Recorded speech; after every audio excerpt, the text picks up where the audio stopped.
રાજકોટમાં આવેલું ગોંડલ જે હંમેશા કાયદો અને વ્યવસ્થાની કથળતી સ્થિતિને કારણે ચર્ચામાં રહેતું હોય છે, જેમાં થોડા સમય પહેલા જ જે રીતે અનિરુદ્ધસિંહ જાડેજાના પેટ્રોલ પંપ ઉપર અડધી રાત્રે સરાજાહેર ફાયરિંગ કરવામાં આવ્યું હતું, તેને લઈને રીબડામાં ચકચાર મચી જવા પામી છે અને તે વચ્ચે હવે આ મુદ્દાને લઈને, આ ઘટનાને લઈને સૌથી મોટા સમાચાર સામે આવ્યા છે, નવી અપડેટ સામે આવી છે, તે મુદ્દા અંગે ચર્ચા કરીશું આજે આ વિડીયોમાં। નમસ્કાર, i24 ન્યૂઝની સાથે હું છું મેક્ષુ ઠક્કર। થોડા સમય પહેલા જે રીતે અનિરુદ્ધસિંહ જાડેજાના પેટ્રોલ પંપ ઉપર બે વ્યક્તિ આવે છે, ફાયરિંગ કરીને જતા રહે છે અને આ ઘટના સામે આવતા ચારે બાજુ ચકચાર મચી જાય છે અને તે વચ્ચે જ્યારે પોલીસ દ્વારા આ સમગ્ર ઘટનાને લઈને તપાસ હાથ ધરવામાં આવે છે, જેમાં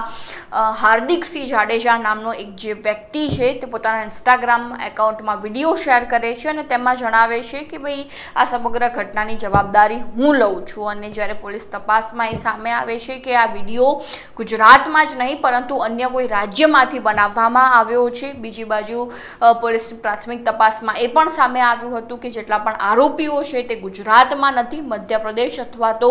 ઉત્તર પ્રદેશમાં તે આરોપી ભાગી ચૂક્યા છે અને હવે પોલીસ દ્વારા એ 4 આરોપીને ઝડપી પાડવામાં આવ્યા છે ઉત્તર પ્રદેશમાંથી। જો કે હાર્દિકસિંહ જાડેજા હજુ પણ ગુમ છે અને હવે તે મુદ્દે જે પોલીસ દ્વારા મોટું નિવેદન આપવામાં આવ્યું છે, શું જણાવવામાં આવ્યું પોલીસ દ્વારા તે પહેલા સાંભળી લઈએ। 24/7/2025 ના રોજ ગોંડલ તાલુકા ના રીબડા ગામે જે પેટ્રોલ પંપ ઉપર 2 અજાણ્યા બુકાનીદારોએ ફાયરિંગ કરેલું, જેને શોધી કાઢવા તાત્કાલિક આ બાબતે રાજકોટ રેન્જ આઈજીપી શ્રી અશોકકુમાર યાદવ સાહેબ તેમજ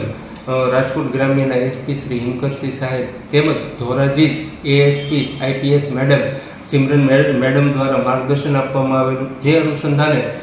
એલસીબી વીવી વડોદરા તથા તેની ટીમ, એસઓજી પીઆઈ પારઘી તથા તેની ટીમ, અમારા ગોંડલ તાલુકા પોલીસ સ્ટેશનના પીઆઈ પરમાર અને તેની ટીમ આ આરોપીઓની શોધખોળ તપાસમાં હોય એ દરમિયાન હકીકત મળેલી કે મહારાષ્ટ્રના મુંબઈ ખાતે તેમાં આગ્રા ખાતે આરોપીઓ હોવાની શક્યતા હોય, જેથી તાત્કાલિક ત્યાં તપાસ કરતા ઇરફાન ઉર્ફે Sipa son of Mohammad Rais Qureshi Dani Limda Ahmedabad, 2 number Abhishek Kumar son of Pawan Kumar Jindal Agarwal મૂળ નવી પોસ્ટ ઓફિસ સુરજગંજ સદાબહાર જિલ્લો હાથરસ યુપી, ત્રીજો પ્રાંસ કુમાર સન ઓફ પવન કુમાર જિંદાલ અગ્રવાલ ઉવો એગંત્રી રે નવી પોસ્ટ ઓફિસ સુરજગંજ જિલ્લો હાથરસ, 4 નંબરનો આરોપી બિપિન કુમાર સન ઓફ વિરેન્દ્રસિંહ જાટ ઉંમર 26 રે નાગલાકલી સદાબાર મદક ભોજ હાથરસ। આ 4 આરોપીઓને ધરપકડ કરવામાં આવેલી છે। આમાં બનાવમાં વપરાયેલ હથિયાર પિસ્ટલ તેમજ મોટરસાયકલને કબજે કરવામાં આવેલા છે। આ બાબતે વધારે વિગત જાણવા એવી મળેલી કે આ જે ઇરફાન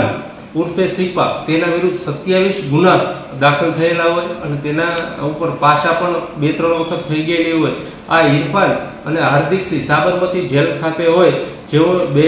બંનેની ઓળખાણ થયેલી અને આ જે કામના આરોપી જે છે બિપિન કુમાર સન ઓફ વિરેન્દ્રસિંહ જાટ, જેને અગાઉ 3 મહિના પહેલા આ હાર્દિકસિંહે આ જે વિપિન કુમાર હોય તેને પૈસાની જરૂરત હોય, તેના માતાને કેન્સર હોય, જેથી હાર્દિકસિંહે કહેલી કે ગુજરાતમાં એક ફાયરિંગ કરવાનું છે, એના બદલામાં હું તને 5 લાખ રૂપિયા આપીશ। આરોપી અભિષેક કુમાર પવન કુમાર જિંદલ અને પ્રાંસ કુમાર પવન કુમાર જિંદલ આ બંને તેઓને હોટલ ખાતે મળેલા હોય અને તેની ઓળખાણ થયેલી હોય, જેથી આખો આ પ્લાન હાર્દિકસિંહે રચેલો હોય અને આ ગુનાના આરોપી મુખ્ય આરોપી હાર્દિકસિંહ નાસ્તા ફરતા હોય, તેને અમારી ટીમ શોધખોળ ચાલુ હોય। આમ આ આરોપીઓ બીજા કોઈ ગુના કર્યા છે કે કેમ, બીજા કોઈ સંડોવાયેલા છે કેમ, એ બાબતમાં હાલે ગોંડલ તાલુકા પોલીસ સ્ટેશન પીઆઈ એડી પરમાર તપાસ ચલાવે।